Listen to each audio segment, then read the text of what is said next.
So you're curious about Thai street food, right? Amazing explosion of flavors and experiences. Definitely. You want to get past the basics, really understand it. But, well, finding the time to wade through everything online, it's a lot. Yeah. That's kind of where we come in. Think of this as your shortcut, your express lane to getting properly clued up. Exactly. We're aiming for a curated journey here, right into the heart of Thai street food. It's not just about, listing dishes. No. We're diving into the culture, the stories, and obviously those incredible tastes. And to really get the full picture, we've pulled together a bunch of different views. We've got Michelin Guide's expert take. Right, the official stamps. A really personal story from Food 52 about some amazing Tom Yum noodles. Oh, I remember reading that one. Specific deep dives into seafood from the Eating Thai Food blog. Broader stuff on culture and cost from Agoda.com. Practical info, too. Yeah. An insider look from TAGTHAi on Bangkok, and even, real experiences from travelers on Reddit. So it's a real mix. You're getting the culinary experts, local guides, and just like fellow food lovers sharing what they found. Yeah, proper 360-degree view, trying to capture what makes it all so, captivating. Totally. Okay, let's jump straight into the food then. If you're there on the streets, what are the absolute must-tries? The Michelin Guide listed 10 essentials, so maybe we start there. Good plan. First up, Khao Krapao Gai Kai Dao. Right, the basil chicken one. Exactly. It's often called the #1 Thai comfort food. Yeah. You've got that fragrant basil stir-fried with chicken, served over rice. And the fried egg on top. Crucial. That perfect fried egg, crispy edges, runny yolk. The guide nails it, saying it's about the grittiness, the heat, the speed, and most importantly, the potpourri of smells and flavors. Wow. And the thing is, it's everywhere. It's super affordable, super satisfying. It fuels everyone, students, office workers. It's just like core daily food in Thailand. You see it at practically every stall, which says a lot. Okay, next. Another globally recognized one, Pad Thai Gung Sod. Ah, Pad Thai. Probably needs no introduction, right? Loved by Thais, loved by visitors. Grizzly. Our sources, including Michelin, point out the noodle senyon. They're specific flat rice noodles from Chanthaburi. Oh, interesting. Yeah, they get this slightly chewy, resilient texture, holds up well in the wok, and it's all about that balance, Yep. Sweet, sour from tamarind, lime, fish sauce, sugar, and then the fresh prawns, the goong sod. Makes sense. Any recommendations for where to get it? The Michelin Guide specifically flags Eat Pad Thai. They've even got a Bib Gourmand award. Oh, Bib Gourmand, right. Good quality, good value. Exactly. So a trusted spot. No. Noted. Okay, moving on. For something maybe a bit richer. Khao Mu. Oh, yeah. This is the ultimate cheat day dish, apparently. Mm-hmm. We're talking pork legs, braised for hours, maybe overnight, Yeah. in this amazing 5-spice gravy. The meat just falls off the bone. Super succulent. Sounds incredible. What comes with it? Usually boiled egg, some kale, pickled mustard greens, and this tangy sweet and sour dipping sauce. Nice. The guy jokes about needing Pilates afterwards, but sounds worth it. They recommend Charoen Sang Salom, another big gourmand place. Okay, that 5-spice aroma is practically wafting through here. Let's shift slightly. Kanomjin Gang Kyuwan. So Kanamjin, these are interesting noodles. They're fermented rice noodles. Fermented? Yeah, 3-day process. Gives them a unique soft texture, a little bit tangy. And then Gangkiwan is that classic green curry. Really aromatic, pairs perfectly with the noodles, makes it super filling. And the green curry paste is complex, I bet. Oh, totally. The guide lists stuff like cumin, coriander, galangal, lemongrass, loads of fresh herbs and spices. And you can get it with chicken, pork, fish balls, whatever. Very versatile. Their pick is Sangwon Sri. Interesting about the fermented noodles. Okay, another noodle dish, maybe more of an everyday staple. Guai Tu Pad CU. Yeah, this is a great go-to, really satisfying. You often get a choice of noodles, like the thin senmi or the wide, chewy senyai. Then you pick your meat, and it's all stir-fried super fast in a hot wok with dark soy, light soy, some crunchy kale, and egg. And that smoky woke flavor. Exactly. That's often the best part, that smoky fragrance, sometimes from charcoal fire. And for this one, the guide recommends the legend herself, Jeh Fei. Ah, the Michelin-starred street food icon. Makes sense. Okay, next up, Khao Man Gai. Sounds like chicken and rice. Yeah, basically the Thai take on Hainanese chicken rice. And it's everywhere in Bangkok. Yeah. Absolutely ubiquitous. Really? Even fancy events? Yeah, the guide mentioned seeing it from simple stalls right up to wedding banquets. The key is that perfectly poached, tender chicken and the rice cooked in chicken fat. Flavorful rice. and this is crucial, they stress the dipping sauce. It's this complex mix. Soy sauce, vinegar, fermented bean paste, ginger, chili, garlic, The sauce makes the dish. pretty much. Their recommendation. What's on a Khao Man Gai, another big gourmand spot. It's amazing how often the dipping sauce is the hero. Okay, well, halfway through the list, how about that classic combo? Khao, Nu Gai, Yang Som Tim. Oh yeah, the Holy Trinity. Grilled chicken, gai young, spicy green papaya salad, sum tam, Yeah. and sticky rice. Perfect combination. It just works so well together. The guide calls it a sensory overload in the best way. Rich chicken, spicy sour salad, comforting rice. Is there a specific way to eat it? They actually give a tip. Grab a bit of sticky rice, top it with a piece of chicken, then add a spoonful of sum tam. Like the perfect bite? Exactly. Their pick for this is polo fried chicken. So polo. Yep, another Bib Gourmand winner. Sounds fantastic. Okay, another comforting noodle dish next. Banh mi yum mu dang. Right, this is a really popular one. Soft, springy egg noodles. Wontons too. Yeah, delicate minced pork, wonton dumplings, plus slices of that tasty barbecued corn. And some crisp Chinese mustard greens. Very soothing, especially the hot pork broth that often comes with it. Sounds like perfect rainy day food. Okay, next is one with a cool backstory. Yt Roa, boat noodles. Exactly. Boat noodles. They were literally sold from boats on Thailand's canals back in the day. So because of that, they were usually served in small, concentrated portions, easy to handle on a boat, quick to make, and cheap. Makes sense. What makes the flavor distinct? The Michelin Guide mentions one key thing sometimes. Optionally, they add a little beef blood to the broth. Oh, really? Yeah, it gives it this unique depth. You also get meatballs, stewed or fresh beef, flank, maybe tripe, morning glory. The broth is usually quite rich and herb infused. That small portion, intense flavor thing is still kind of its hallmark. Fascinating history. Okay, last one from the Michelin Top 10. Khao Mu Kratium Prick Thai. This one's for the garlic lovers. Khao mu kratium prick thai. It's pork stir-fried with tons of garlic kratium. How much garlic are we talking? Like loads, plus white pepper, soy sauce, fish sauce, served over rice, often with coriander. The guide even jokes about needing mince afterwards. Sounds intense, but good. Yeah, and like the basil chicken, it's a total staple. You can find it pretty much anywhere. Wow, what a list. Just those 10 give you such a sense of the variety. But you mentioned earlier, it's not just about the dishes themselves, right? There are regional differences too. Oh, absolutely. Like anywhere with a strong food culture, Thai street food isn't monolithic. It changes quite a bit depending on where you are. Based on local ingredients. Exactly. Local ingredients, local cooking techniques passed down, so the flavors shift. You know, up north, you might get richer, maybe spicier curries, maybe some influence from neighboring countries. Okay. Whereas down south, you often see more fresh seafood and maybe more of that classic Thai balance of sweet, sour, salty, spicy, all playing together. So if someone's traveling, are there specific spots known for regional street food? Definitely.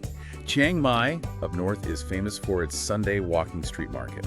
It's huge and packed with northern specialties. Like what? Things like Khao Soi, that creamy coconut curry noodle soup, and Sai Ua, which is this amazing, spicy northern Thai sausage full of herbs. Khao Soi. Yeah. Love that. Right. And then if you head south, maybe Pattaya, the floating market there, it's a good place to try really fresh som tam and great grilled fish. These markets are like concentrated bursts of local flavor. Sounds like a culinary adventure just waiting. Now, switching gears slightly, we found a really personal story, didn't we, in that Food 52 article about tom yum noodles. Yeah, that was a great piece by Amelia Rampe. It really shows how food can just lock into your memory, especially when tied to a specific time and feeling. What was the story? She arrived in Bangkok, totally jet-lagged and overwhelmed. And a local chef friend basically said, you have to go try the tom yum noodles at Jeh-O Chula. Okay. And it wasn't just any tom yum, it was their late night special, the Mama Tom Yum. A mama, like the instant noodle brand. Exactly. It uses Mama instant noodles, but it's how they elevate it. She described this incredible broth, hot, sour, perfectly balanced, ramen-style noodles, pork meatballs, mushrooms, cilantro, even a touch of coconut milk. Wow, sounds amazing, especially when jet lagged. Totally. She said it was exactly what her body needed. Comforting, but invigorating. Even though she was alone in a new city, it really hits home how food connects us. That's powerful. And Jeh-O Chula, was it a tourist spot? Interestingly, no. Her friends specifically pointed out that while TAGTHAi is world famous, Jeh-O Chula is huge with locals. That gives it a different kind of authenticity. Yeah, that insider feel. And later, she tried some fancy chain restaurant Tom Yum at the airport and just disappointed. It made her appreciate the Jeh-O experience even more. Sometimes those local gems are just unbeatable. Absolutely. And speaking of gems, our research also dug into seafood street food, particularly in Bangkok. Yeah, this was fascinating. The Eating Thai Food blog highlighted the Phan and Chan area. Apparently, it's a major seafood hub because it's right near the Savan Plough fish auction. So super fresh stuff. Exactly. They focused on one place, Hayawan Khao Tom Plough, calling it kind of high-end and high-quality street food dining. Interesting combination. What did they try? Quite a bit. A standout was Khao Tom Plough Gao rice soup with brown marbled grouper. They raved about how fresh and firm the fish was. Simple broth. Yeah, simple soothing fish or pork broth, Chinese celery, fried garlic, and that Taojiu dipping sauce, fermented soybean. Okay. What else? They had gunga bunsen shrimp and glass noodles baked in a pot. They said maybe it wasn't the most intensely flavored version they'd had, but the prawns were massive and super high quality. Especially good with the Nam Jim seafood dipping sauce. Ah, that sauce again. The spicy, tangy one. That's the one. Seems essential for seafood. They also tried Tom Yum Pla Kapong, which is Tom Yum with barramundi. Fish was great firm, not fishy. But the soup. They found it a bit too sweet and not quite spicy enough for their taste, though definitely sour. And they had Luak Jim Rilmid, just plain boiled mixed seafood. That sounds like it relies purely on freshness. Totally. Prawns, fish, squid. Serves with, you guessed it. Nam Jim seafood. Yep. Shows the quality Hayawan aims for. And wasn't there a surprise non-seafood dish? Yeah, just as they were leaving, the owner made them try the Bading fried pork. Apparently it's a signature dish. Fried pork. How was it? Described as super crispy, more salty than sweet, and perfect with the Khao Tom rice soup. An unexpected hit. Love those surprise finds. Yeah. And they mentioned another seafood spot too, Sang Thai Pochana. Yeah, over on Sukhumvit, a Thai Chinese place. They highlighted one dish there, Pla Gao Tot Gratian Pre Thai. Okay, break that down for me. Brown marbled grouper, deep fried until super crispy, then buried under this heaping pile of garlic that's been pounded, deep fried golden, and seasoned with soy sauce and black pepper. Whoa, garlic overload. Sounds incredible though, right? Crispy fish, intense garlic flavor. Definitely. Okay, my mouth is watering just listening to all this. Yeah. But let's talk practicalities. Cost. Is street food really that cheap? That's one of its biggest draws, for sure. Agoda.com laid it out pretty clearly. Street food is easily the most budget-friendly way to eat. How much are we talking? Most dishes, like a proper filling meal, will run you somewhere between, say, 30 and 100 Thai baht. Which is? Roughly, like $1 to $3 US. It's incredible value. Wow. Compared to restaurants. Big difference. Mid-range spots might be 150 to 500 baht, and upscale places 600 baht plus. So yeah, street food gives you authentic flavor for way less cash. Amazing value. So if you're there, stomach rumbling, where are the go-to areas to find this great stuff? We've hit a few, but let's pull them together. Yaowarat, Bangkok's Chinatown, is a classic. Great for pad thai, dim sum, tons of stuff. Right. Merchata Train Night Market, very popular, known for grilled seafood, desserts. We mentioned Chiang Mai's Sunday Walking Street for northern food. And Pattaya Floating Market. Yep. And that Reddit tip was interesting look near hospitals, shrines, universities. Locals say those areas often have really good, affordable stalls. Smart. Any other specific markets?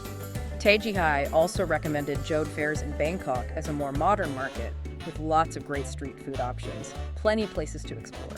It really sounds like street food is just woven into the fabric of daily life there. Absolutely. Agoda.com really emphasizes it's way more than just cheap eats. It's a cultural phenomenon. Yeah. Rooted in history, tradition. How so? Well, you see vendors cooking right there, showcasing skills, fresh ingredients. There's a real community feel, people gathering, sharing food, chatting. It's social. Like neighborhood hubs. Exactly. Yeah. Each dish might tell a story of where it came from, how it's made. And TAGTHAi put it nicely. These vendors are like culinary artists, really passionate about what they do. And it's not just individual stalls dotted around, there are bigger events too. Yeah, like the Bangkok Street Food Festival that both Agoda and TAGTHAi mentioned. It's like a big celebration of the whole culture, the food, the community, the joy of sharing it all. This is making me want to book a flight, like, ooh, right now. Yeah. But okay, for those of us stuck at home, did the sources offer tips on actually cooking this food ourselves? They did. The Reddit thread was gold for this. Uh-huh. Lots of people recommended the YouTube channel Hot Thai Kitchen. Oh, yeah. What's good about it? The creator, Palin, apparently gives really authentic, easy-to-follow recipes, great explanations of techniques, ingredients. Some people even said they prefer her recipes over family ones. High praise. Definitely. She has cookbooks too. Another site people liked was theedible.com.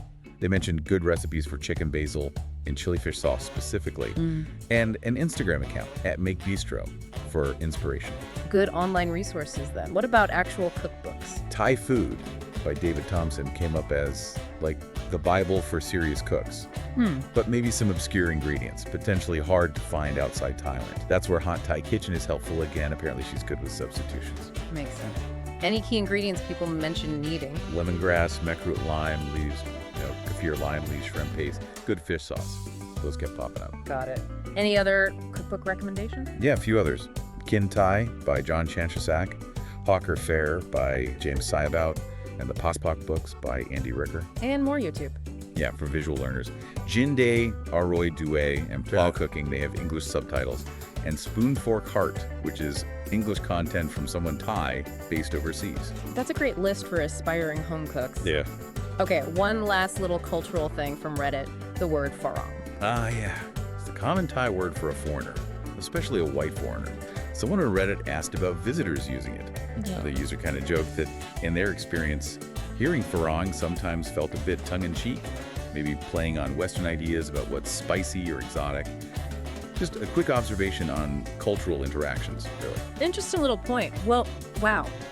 We have covered a ton of ground here, from essential dishes, regional flavors, personal stories, the cost, where to find it, the whole cultural side. Yeah, it's a lot. It's so clear that Thai street food is this incredibly vibrant, dynamic, and just plain delicious world waiting to be explored. Absolutely. Hopefully this deep dive has given everyone a useful shortcut to understanding just how amazing it all is.